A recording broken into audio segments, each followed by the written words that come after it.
Hello everyone and welcome back to the interview. I'm your host, Susan Lee MacDonald. Today I am at the Namsan Seoul Art Space. Here, director Robert Johanson is directing the Korean musical version of Rudolph. He's an incredible director with lots of shows under his belt, and we're going to talk to him to find out how he finds working in Korea. Let's go meet Robert Johanson.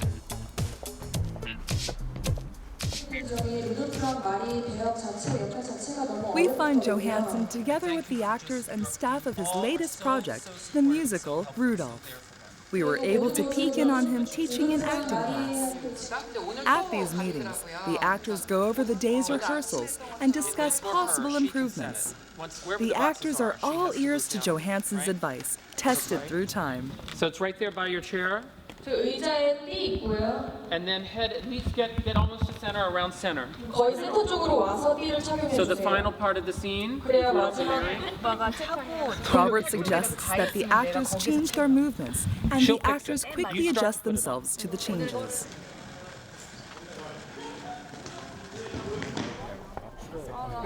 Oh, you don't want to be on TV? Oh, come on. Hello. Hi, I'm Susan MacDonald. So good to see you. I'm so glad you're here. I'm so happy to be here. Thank you so much for inviting us. Oh, it's a pleasure. We really are excited you're here. Oh my goodness, I can't wait to just see the musical, just seeing how you guys are practicing. It's they're working pretty so incredible. hard. Oh, I can imagine. You know, from 10 in the morning till 10 at night, it's been crazy. Is that typical for most musical preparation? Well, because here? we have 3 separate casts, so we have a lot to get everybody ready. Oh wow. See, so I mean, it won't now. It'll be less because we don't work them that hard, right? You know, up to the opening. Okay. But to get everybody ready, it's not that all of them have been here for 12 hours, but we have. Yeah. Oh my goodness. Now you've gotten over jet lag and everything from having Yeah, it always been takes me back. a week. Yeah. A week. Yeah. And it's really hard. You know, you don't know when it's going to hit you. Yes. You know, so you're kind of fine when you get up in the morning, and then suddenly in the middle of the day, you're like, you know. Well, you look like you're really refreshed. Maybe something about just directing and seeing them sing and do their thing. Once we get to do a full run through, the first full run throughs, and we've done 3 now in a row because we have 3 different casts, and it goes well, then you can start to relax. Yeah. At least then you know you've gotten over the mountain. Well, you know, I'd love to find out more, not only about Rudolph, but I want to find out more about you because you, after all, this is the INNERview. Inner. You're going to find the inner me. Absolutely. So I know that you have to kind of get ready as well, and we'll set up everything here. But I'll be right I'm really with you. looking forward to talking with you later. Thank you. All right, Awesome. very good. Great, All right. thank you. We'll be right there in a minute. Okay, great. Robert Johanson is a globally renowned director who has chosen Korea's musical theater scene. Johanson, who is critically acclaimed for his Broadway adaptation of the Czech musical Hamlet, first came to Korea for the Seoul debut of Hamlet in 2007. Since then, he has absolutely captured the hearts of Korean audiences with successful big-scale musicals like Monte Cristo and Elisabeth.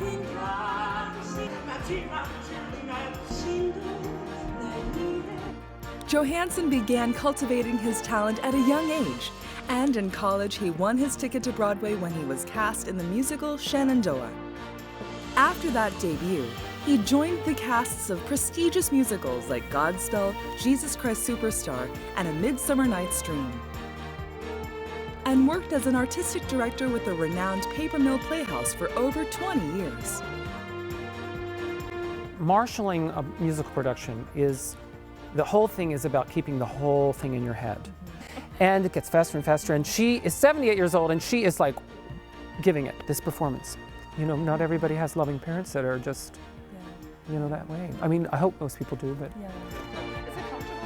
Robert Johanson has become a creative force in the musical theater scene with over 30 years of experience as an actor and as a director.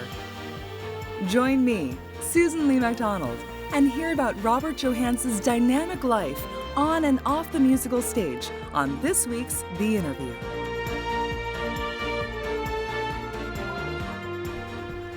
So it looks like they have everything set up for us here to do our interview.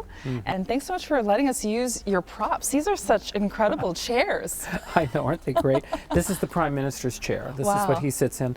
He's actually, he kind of runs the country, and so that's actually Franz Joseph, the Emperor's chair. Oh, really? Yeah, but he's more conservative. He doesn't okay. have to show off like the Prime Minister. Well, we definitely wanted to have you have the more showy chair. Yes, I feel very important. Is it comfortable though? No. No. I'm so sorry. No, it's very, because he has to sit up really high, so it's very hard. So it automatically adjusts your posture. Yeah, sit up. Well, it's fitting for a very regal person like yourself. Yes. On October 23rd, the rehearsal for the debut performance of Rudolf was open to the press. The open rehearsal attracted reporters from many news outlets in Korea. Expectations are high for Rudolf, as it is being directed by Robert Johanson. 너무 좋으세요. 그냥 한마디로 너무 좋고 이젠 정말 서로 눈빛만 봐도 다 알고 지금은 가족같이 일하고 있어요. 그러니까 그만큼 신뢰와 믿음이 쌓여서 서로 너무 믿고 맡길 수 있어서 작품이 너무 안정적으로 이제 진행이 되고 하니까 너무 좋죠. Before the performance, Johanson runs a final check on the preparations. With each passing year in Korea, Johanson has come to truly treasure the staff and actors here. He pays attention even to small details like costume. Is it going to be, you're going to be okay, you're not going to trip on the 괜찮으세요? 이거 발안 다치겠죠? No, don't even do it. Every day somebody gets hurt, that's why I'm worried. 내일 누가 하나 How do you feel about it? It's always a little scary when the first time you expose anything to the press, or anybody. But I think we're in good shape. Everybody worked hard, and I think it won't be too embarrassing. Wow, what a great turnout. Thank you so much for coming. 오늘 이 자리에 와주셔서 정말 감사드립니다. We're very excited to present to you the first performance today of Crown Prince Rudolf. After a brief introduction by Johanson, Rudolf is revealed to the press. The voice of An Jae-wook, who plays Crown Prince Rudolf, begins the performance. This scene, in which Rudolf and his father argue about the future of their kingdom, could not have been executed more perfectly. While the camera flashes went off, Ok Joo-hyun gave an emotional performance as Mary Vetsera. The rehearsal included the musical's key scenes, as well as 10 songs from the score. The entire staff is immersed in the actor's passionate performance.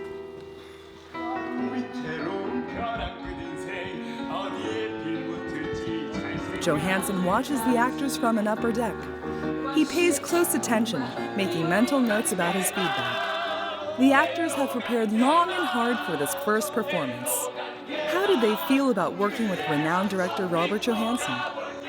그 로버트 연출님께서 짜고 있고 또 지금 머릿속에 갖고 계신 생각이나 플랜들이 또 배우로서 감정선을 타고 갔을 때 무리가 된다거나 하지 않고 되려 굉장히 도움이 되는 부분들이 많기 때문에 캐릭터를 조금 더 빨리 잡을 수 있는 그런 면을 많이 저희한테 지금 주시는 것 같고 선생님 같으세요. 그러니까 정말로 말이 통하진 않지만 그래도 배우들에게 정말로 많은 것들을 주시려고 노력하셔서 배우들이 마음만 먹으면 정말로 많은 부분들을 받을 수 있는 그런 선생님 같은 분이시고요. Robert Johanson has created masterpieces for musical theaters, transcending barriers of language and culture through true communication that comes from the heart. We hope to see that leadership shine through yet again in Rudolf.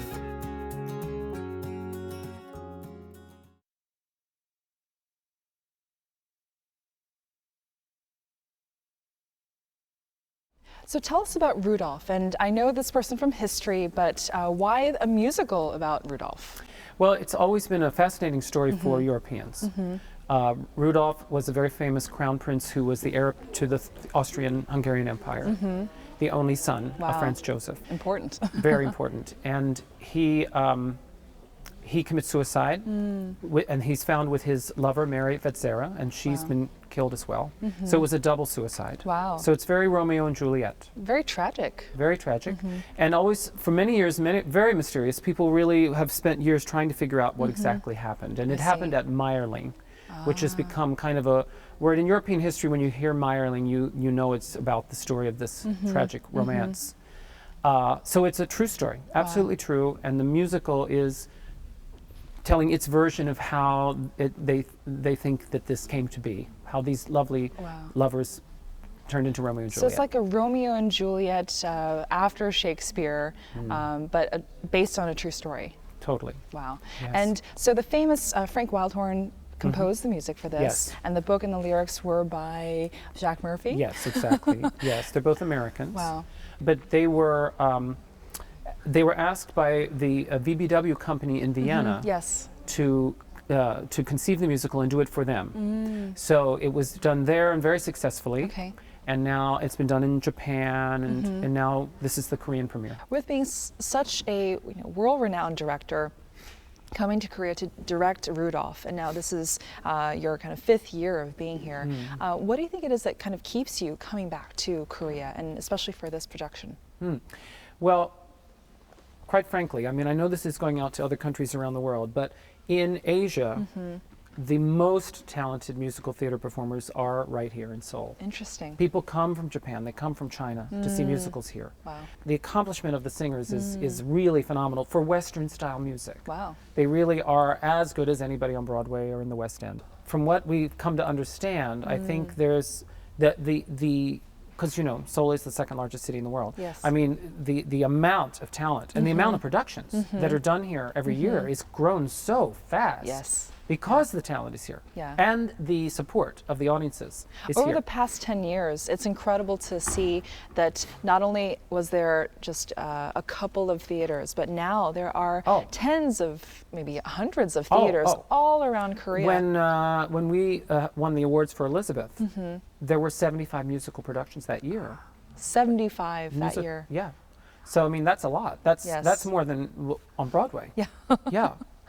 And interestingly, since the kind of financial crash that's happened in America and other places, but in America, a lot of the types of shows that are done on Broadway are safe. They're either based on a movie, or they're a revival of something that everybody knows, that people are not take as many risks. Yes. And they certainly don't produce musicals on the scale that these are being produced. These huge casts, huge orchestra, huge, just spectacle, just a really, because it's expensive. Yes. But because the support is here from the audiences, and because the economic situation is much better, we can do these kinds of shows. When you as a director are choosing different people to be in your cast, like for example in this cast of Rudolph, how do you select someone for Rudolph? Like, what are you looking for? If you can explain the mindset of casting and directing. Yeah, well, casting is really complicated because if you don't cast correctly, there's nothing you can do about it. You can make a person look okay, but I always believe, and this is sort of a little mystical, but I believe that there's a right time for a certain person to be playing a role at that time. Interesting. And I have to kind of have that feeling behind what their talent is, to feel like, no, I think this person needs to do this now. This is what their career is saying to them or whatever. And so it's like a gut feeling? Yeah. Yeah. I actually go with I have to make sure, okay, they can sing all the notes, they have the right voice to sing it, all that, which is very important. Yes. But it's that emotional thing, because that's what the audience actually connects to. They got to do all those things, or they got to dance or do whatever they have to do to do the requirements, but the audience, for a part where you have two lovers that you're totally involved with and that you want to cry over and care about, there has to be something that's coming across the footlights that's beyond just a good performer. It's something more. And the 3 boys that we've cast for Rudolph all have that. They have a vulnerability. They have a sympathy that the audience can connect to. So now you have cast Prince Rudolph, a triple cast. Triple cast. And I'm just curious, who's your favorite? Oh, now, I can't say. No, but I will tell you this. I'm not going to say names, but they all have different strengths. Okay. One is the best singer. One is the best actor, but they're all so talented. They're all so talented. And I really love them all. Yeah. They're all so different. So what we do is, we don't want them to look like little carbon copies of each other. Okay. We really let them, each one make their own performance according to their own special talents. So even though they're very different in their singing ability or their dancing ability or their performing ability, doesn't that change a little bit of who Rudolf is on stage? It does. That's why I think it's so interesting. I think that's why audiences like to come and see several people, because they're not actually seeing a rubber stamp. And it's the same with the women that play Mary. The same. They're all very different. In working with a lot of the Korean actors, I wonder if you find something very different about their working philosophy or their attitude towards working on stage, their performances, as opposed to actors in other countries. What would you have to say about that? One thing I have learned from working in many different countries and in America is it's amazing how many similarities actors actually have. Okay. We speak a common language, especially when we're dealing with musical material and things like that. That is common to all of those things. There's a way people approach it. So it's surprising how many similarities there are. But Korean actors, they're, I think, more than almost any actors I've worked with, they are definitely more dedicated. Really? They work so hard. I mean, we have been working from 10 in the morning till 10 at night for the last few weeks. That's so intense. And they're here, and they never flag, they never flag, they do it. And this work ethic is unbelievable. And they're so kind and happy and supportive of each other. When the Rudolphs are rehearsing, the three different guys, the other two are always here cheering each other on. They're all very, very helpful. There's not a competitive So there's thing. no kind of diva-ish Not really. feeling between No, not in this any of them. company. Yeah? Now and then that can come up here and there. Something will happen. But I think in general, everyone's very generous and really supportive of everybody in the show. Helpful to everyone. That's really fantastic. I mean, it's fantastic to hear that that is a big difference that you see with non-Korean and Korean actors and the musical I mean, when you actors. work on Broadway, there's a lot of competition. They can't help it. Broadway is very intense, and there's a lot of, from behind the scenes, the producers wanting a hit, wanting a big hit, whatever. And there's more tension. From the producers on down here, there's definitely a feeling of we're a family. We want everybody to be comfortable. We want to enjoy this process that we're doing together, and let that, let the audience feel that as well. Do you have a favorite song within Rudolph, or something that is just? Yes. There's this really, really beautiful song. It's actually become quite famous outside the show. When Rudolph went to Japan, before it opened in Japan, this song had already become very popular. Okay. But it's a beautiful love song. It's called It's Only Love.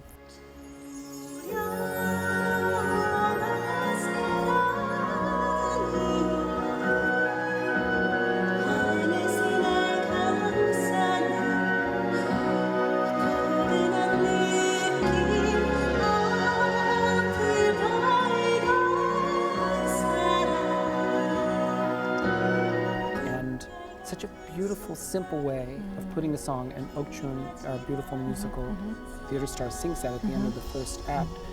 And every time she sings it, everybody in the room just stops, and there's this very moving quality to the music and the way that it's positioned in the play. Wow. So it's very haunting, it's really special. Wow. Here on the practice set here, we've got a lot of different kinds of props, and I wonder if you wouldn't mind showing me and kind of explaining to me some of the things that we see behind us. Oh yeah, let's look at them. Okay, fantastic. These are just because we bring rehearsal props to the rehearsal studio. Even they're not even all finished being painted the way they're going to be on the stage, but it gives the actors, they start getting familiar. So they with have them. something to work with. Oh yeah, because you have to really come to, you have to make it real for you. So each day they bring in even more. Wow. So here's one of our, this is actually plays very importantly in our story. Skull, wow. Rudolph actually had the skull on his desk in his like in his actual office. real skull. It was a real skull. Ooh. And I don't think he's real. though. Interestingly, Vienna actually at that time had the highest suicide rate in all of Europe. I don't know exactly why, but there was sort of a poetic fascination with death and this kind of thing. Sort of lots of people that would kill for love, all this kind of, like a Romeo and Juliet thing. Wow, this is kind of freaky, but A little really creepy. cool. Yeah. Because in the musical there are these premonitions, the little things of what's, what's going to happen to these two. Wow. This is actually Rudolf. Oh, it is. And this is Okay. his mother Elisabeth. Oh, okay. And Franz Joseph, the emperor, always had their pictures on his desk. Oh, that's so lovely. Wow. And whose desk is this? Well, this is actually Franz Joseph's desk, the emperor. Oh, okay. We actually have been using it for both Rudolf and Franz Joseph because we don't have Rudolf's desk here yet. Yes. But Wow. this was his desk, which is very similar to what he actually had. Okay. He actually was not ostentatious or anything. He really just had a working desk in a kind of small office that he would work in. I mean, for someone of his stature to have such a small No, desk. he was comparatively. very conservative. Wow. Very. I've seen it. I actually went to the palace, and I've seen the Really? rooms are recreated. The actual furniture's there and everything. And Amazing. actually, Yeah. Sylvester Levay, who wrote Elisabeth, he actually lives in the Schönbrunn Palace. He does. Yeah. How does he live He- there? They've sold off, parts of the palace as apartments. I see. Not the part that the public goes to, obviously. And his wife is a very famous curator and historian of Austrian history. Interesting. And she knew the Habsburg family, and they said, "Oh, an apartment's become available," and they bought it. Oh my so goodness. I was actually in their apartment That in the is- Schönbrunn Palace. that's crazy One trivia. floor above where they lived. Wow. Yeah. Incredible. And it's no wonder that he's doing this as a know. living. So here's the bed. This now is you the know bed. May with I it, you sit? can sit on the bed. Oh, wow. Yeah, every love story, if it's any good, probably is going to end up in bed, right? Right. Yeah. Well, this is a very kind of special bed. Actually, it's very comfortable. Oh yeah, it's not bad. Wow, it's better than the one I There are have at actually home. a number of scenes on this bed, and at one point there's a nightmare. I mean, Rudolph has a nightmare. It opens the second act, and the bed rolls all around the stage, and Oh, all these wow. things happen while he's in this crazy dream because of everything that's come up. So Oh, wow. this gets a lot of work out. In a couple of different ways. Yeah. Yeah. Yeah.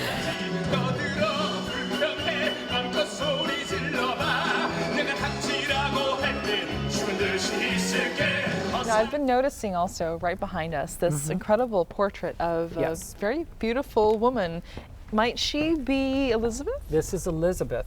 This is a famous portrait by the artist Winterhalter, Okay. who painted this one, and a very famous portrait of her in this beautiful white ball gown. Her presence is very important in Rudolf because And why is that? the actress, because no one plays Elisabeth, his mother, because actually during the time of his affair with Mary Vetsera, she was traveling away. She was away for those 4 months, Okay. and she actually returned just at the time when he commits the suicide. Oh my goodness. Yeah, and it was a real powerful moment. But that's not really part of the story because she wasn't involved in the affair. see. It was this. He had a very difficult relationship with his father, and he's in the story. So her presence is in the piece. I see. Because Franz Joseph actually in his office, and when you go to the palace to this day, the portrait is sitting right by his desk. This Oh, portrait. wow. So he was deeply in love with Elisabeth. So Well, she was she's always there. so beautiful. She had hair down to Wow. her below her knees. Wow. It almost makes me wish that I got extensions for this. But apparently she also had a problem with headaches. Really? Yeah, because she I has mean, so it much was hair. a lot of hair. It was a I mean, lot just of hair. the volume right Yeah, here. yeah. But she was very beautiful. She was the Princess Diana of her day. Yeah. She really was Incredible. quite, people wanted pictures of her. She was very beautiful. Wow. Well, thank you so much for showing me all of these different props. It's really fantastic to just be so close to something that this is one of the central parts of the show. Yes? Yeah, absolutely. The musical Rudolph kicked off in Korea on November 10th.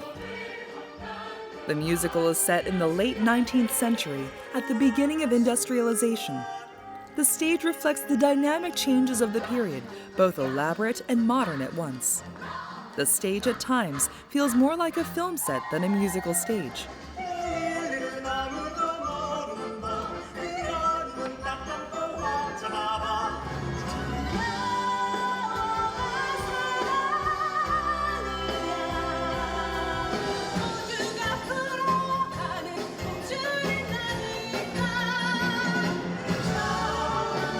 Crown Prince Rudolf was a tragic character in history, born into political turmoil, dreaming of change, but ultimately losing both his dreams and his love. His heartbreaking story is offered up to Korean audiences this winter season.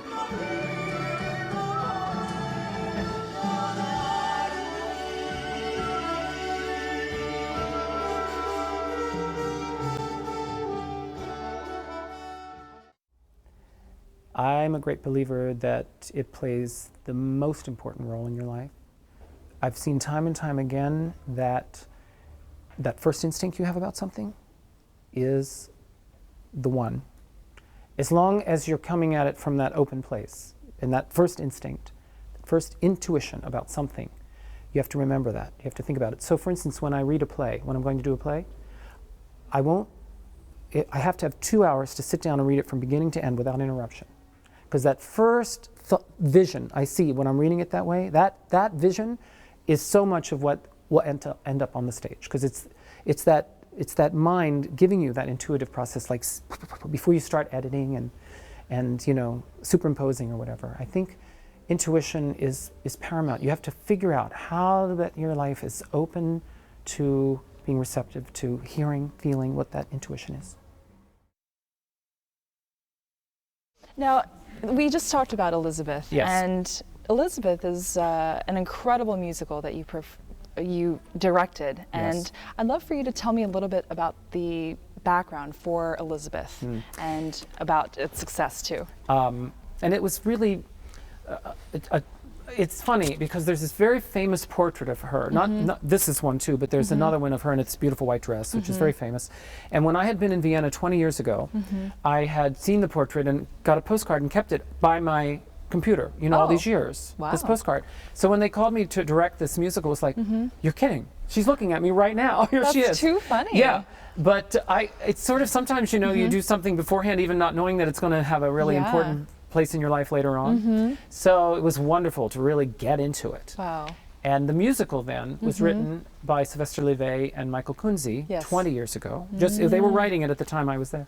Interesting. It became the most successful musical ever to be produced in Europe. Wow. And so, but it's taken this many years till last season to come to Korea. Wow. Very, very big show, very challenging. But in the end, we won more Korean music awards than any musical in the history of Korea.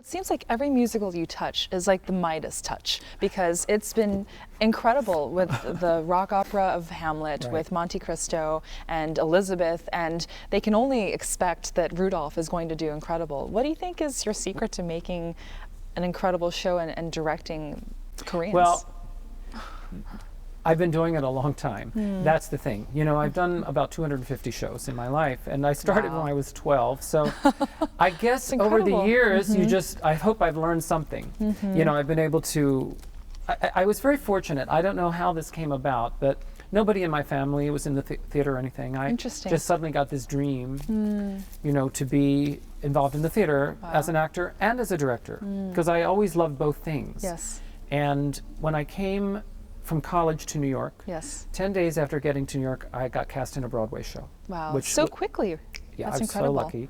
And it was the musical Shenandoah, which ran for 3 years. Wow. So I kind of, boom, went right into it. Yes. And I mean, I'd already had all this training and learned things, but now here I was suddenly, you know, in the thick of everything. Wow. And then as soon as that closed, I began directing Shenandoah places because I was doing a slightly different production of it, and then I would be invited to other things. Before, I was in my mid-20s and I had a full-time directing career and an acting career. Now, at such a young age, you said you started directing at age 12, is that right? Well, yes, I had the whole school. I had 35 people from the school in 6th grade in a play that I wrote and directed and put on for the whole school. I don't even know what crazy teacher let me do this, but they let me do this. She or he saw that you had talent. Exactly, I don't know. And then every year I would do that. I wrote a new play in 7th grade, 8th grade.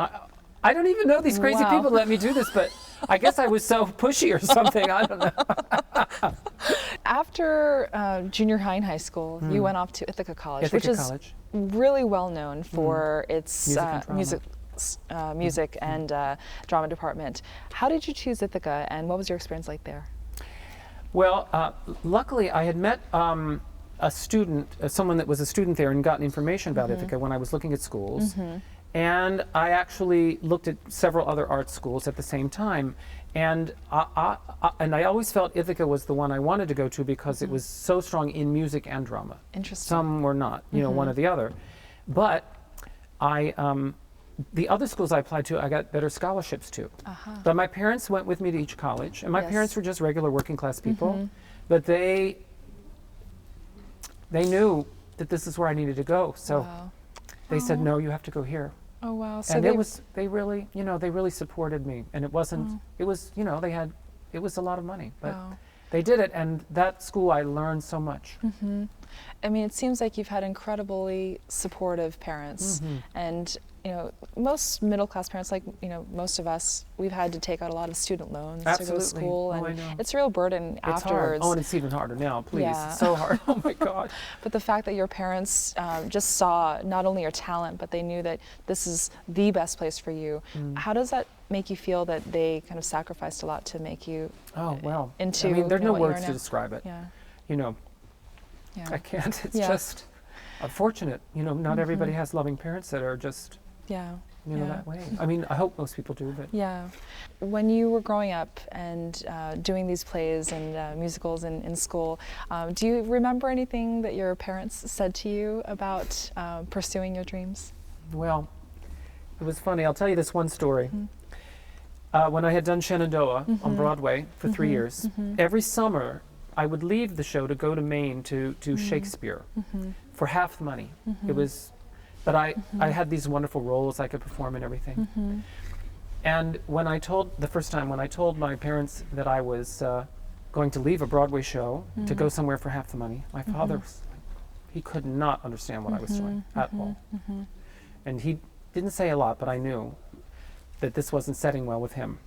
Well, he was concerned about you. Oh, well, all those things. Yeah. But I mean, but he couldn't stop me. I was, 22 at the time or whatever. So then I was doing King Lear up there, production of King Lear, and I played the fool, and it was an amazing production. It was one of the best productions I was ever in. I didn't direct this. I was just acting in it. Wow. And wonderful, wonderful director and a beautiful company. And my father never graduated high school. But they came to see the Shakespeare shows because they would just come up and visit and see the shows. And it was a very powerful performance. And yet it was Shakespeare, it was King Lear, and my Yes. father didn't even graduate high school.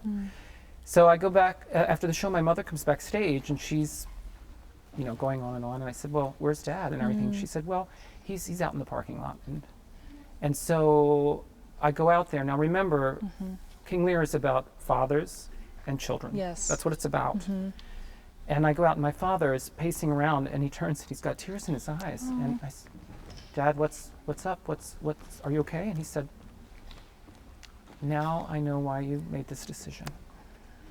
So, that was a very, very strong thing between me and my father because we didn't always talk well in terms of just verbally communicating, but I knew then that he kind of got me and I got him. It was it's amazing how these situations come about in life. Yeah. Going back to your earlier days of working in the States, in the early 2000s, you worked with the Paper Mill Playhouse in New Jersey. Yeah. Tell us about how you got introduced to that organization and what types of shows you produced with them. Well, I was the artistic director for 20 years there. It's kind of the foremost regional theater in America. It's just a half an hour from New York City. So we could get all the best talent and all that. And it's been in operation now over about 75 years. Very famous. All the great, stars of theater played there over the years.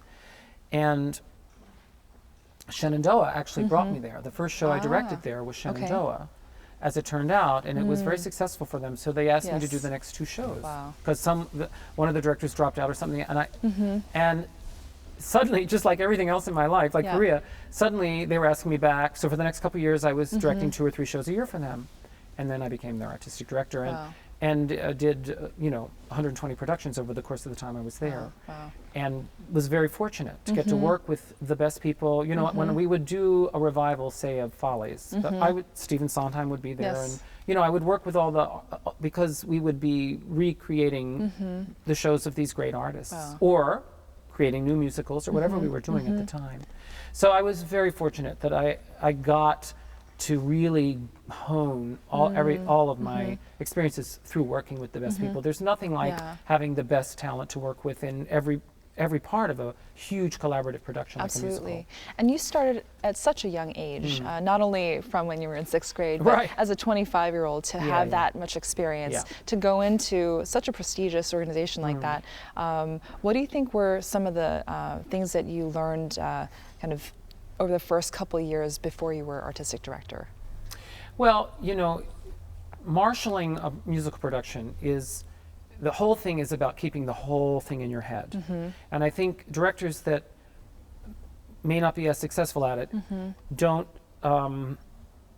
haven't been able to hone that capability for everything. You have to really understand the music. You have to understand what choreography is. You have to understand the lighting, how the sets work, all of it.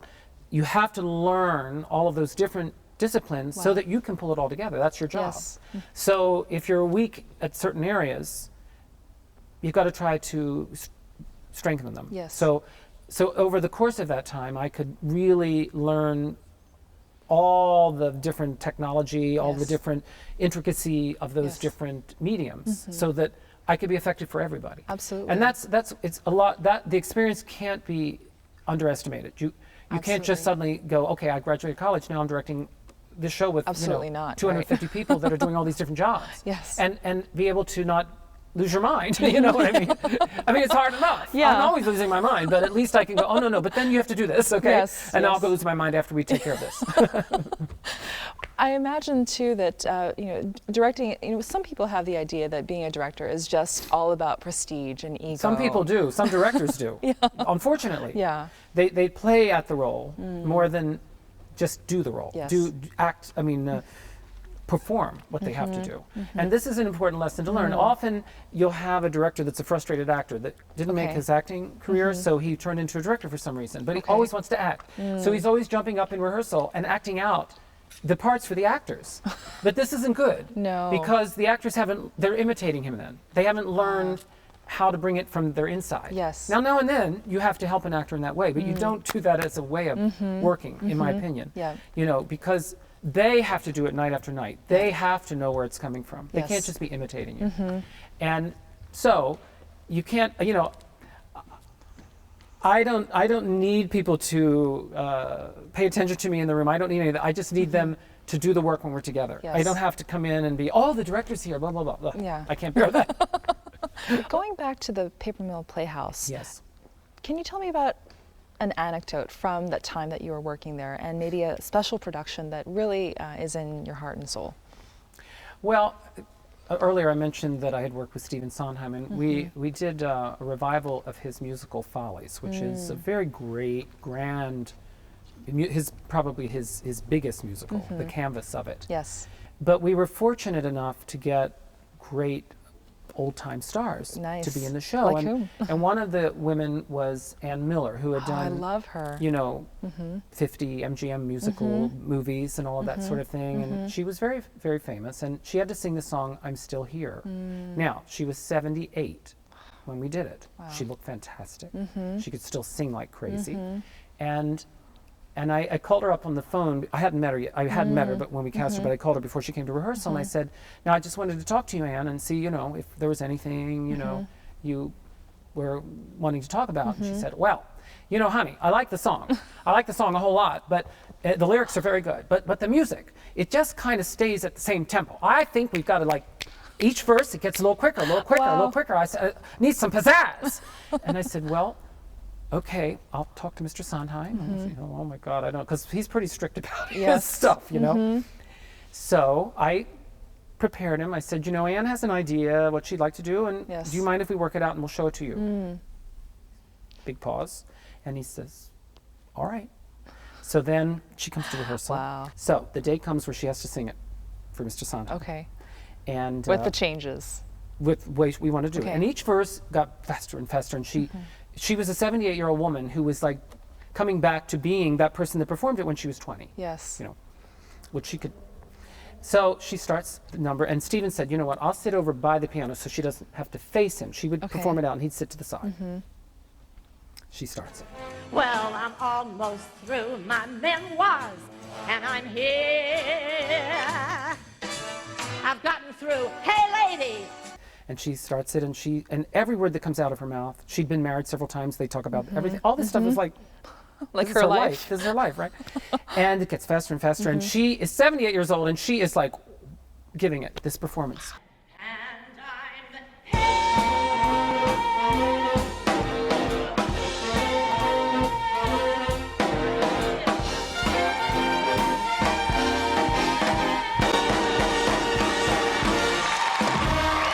She finishes. We all look, see Sonja, tears running down his face. Oh. He comes over and he says, Annie, you sing it anyway. Oh. And he hugs her, and it was like, oh my God. And every night when she went out on that stage, the entire cast and crew, everybody would always getting stand in the chills wings. just hearing They would about always this. stand in the wings and watch her, because they knew you don't see this kind of symbiotic, this kind of thing happening so often.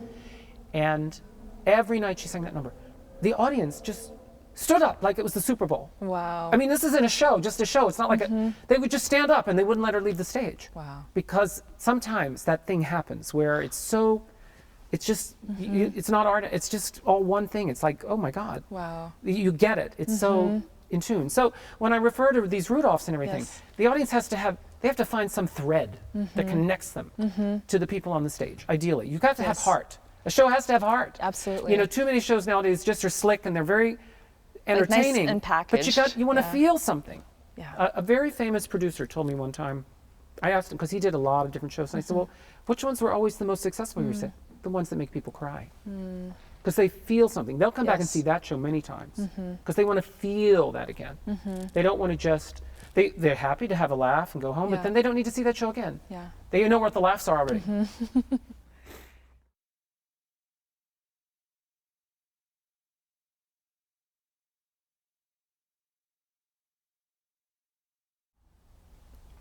You've come to Korea, 5 years ago? Yeah. And that was mainly because of someone seeing you with the Czech production of Hamlet. And I'm curious what their response was when they saw that and they wanted for you to come to Korea. And how did you think about, what did you think about coming to Korea? Well, luckily, this musical, it's a rock opera of Hamlet written by Janek Ledecki, who is sort of the Sting of the Czech Republic. Yes. Very, very popular pop singer there, and very, very talented composer. And he did an amazing job writing the score for this Hamlet. It's very visceral. Sort of, I liken it to Jesus Christ Superstar, Yes. you know, to the Bible. I mean, he really, it's that type of thing. And it really grips the audience. It has this heart that I'm talking about. You get caught up in it. So the Koreans that came to see it, Sophie Kim and Mr. Ohm from EMK Productions, felt that. Even though it was in Czech and they didn't understand all the words, they got the emotional ride. Wow. And then they wanted to bring it. So when this happened, it was like, okay, I guess we're going to Korea. You know, and I at that point, I knew nothing about Korea. Wow. I mean, barely anything about Korea, because, you know, it was just off my radar. Yeah. I hadn't visited Asia. Wow. You know, at that time. Okay. So it was like, okay, well, this will be an adventure. Let's see what's going to happen. And from the moment we arrived, it was one eye-opening experience after another. First of all, just to see the talent here, because I Yes. didn't know until we got here how Wow. amazing the talent was. Really amazing, and the really generosity and warmth of the Korean people, and the delicious food. Yes, are you a big fan of Korean food? I love Korean food. I love Korean food, and I'm always sitting down and the Koreans are saying, "You like our food?" "Yeah, I love your food." What? Because I guess a lot of Western people, it's too much. They're not used to the heat or whatever's in it. You know, I can't wait. I can't. They want to take me to a steakhouse. I said, no, That's too funny. no. I want to have bulgogi. I want to have bibimbap. No. I don't want American food. Wow, so you would reject the burger and you'd go for Oh, bulgogi. absolutely. Yeah. Oh, in a minute. Oh my God, yes. And I love going to just the little restaurants that are Yes. kind of mom and pop type restaurants. Oh, it's so good. Wow. Do you think that maybe you were meant to come to Korea on some level? Oh yes. I again, you know, I think I had a wonderful grandmother. She lived with my family, and she went through many struggles in her life, bringing up her children during the Depression. She was a single mom, bringing up her kids. Her farmhouse burned down. Everything that could happen to a person happened to her, and she had a great outlook on life. And I think it started with her, and then my own parents, and whatever, you know, we all run into difficulties in our life. We all have things that hurt us or we have to overcome. And the quicker we can do that, the better life we can have. And when you can figure out how to let go of those things that inhibit you, then you're open. And then you see, then you start to see, you know what? Just show up every day. Just show up. And these wonderful things are going to happen to you in life. Wow. And that's what Korea has been. You know, just go and see what happens. Wow. And here I'm in now, you know? That's incredible. I wonder if you feel like being in Korea is somehow maybe taking your directing to another level, or maybe it's a synergetic effect of everything that you've done even more. How would you describe your work here and what that means to you? I think it's, there's something so much bigger than me. You know, again, like we talked earlier, Yes. for anybody in the arts, and it is tricky, you have to figure out how to get rid of your ego. You really do. Yeah. Because you can work so much better without that. The ego actually holds you back. Absolutely. I mean, everybody has an ego, and you can Yes. never not have an ego, but you Right. have to put it in perspective. And You sound very Zen, actually. oh, yeah, Do you yeah. study Oh, Buddhism? listen. Yes, I have. I'm going to Thailand in a little while. So. Ah, there you go. And actually, right before we opened Monte Cristo, Mr. Ohm took me to where he grew up, to a Buddhist temple, and we did our 108 bows to ask for success for the Yes. show. So maybe it worked. That's But- fantastic. yeah. But I think,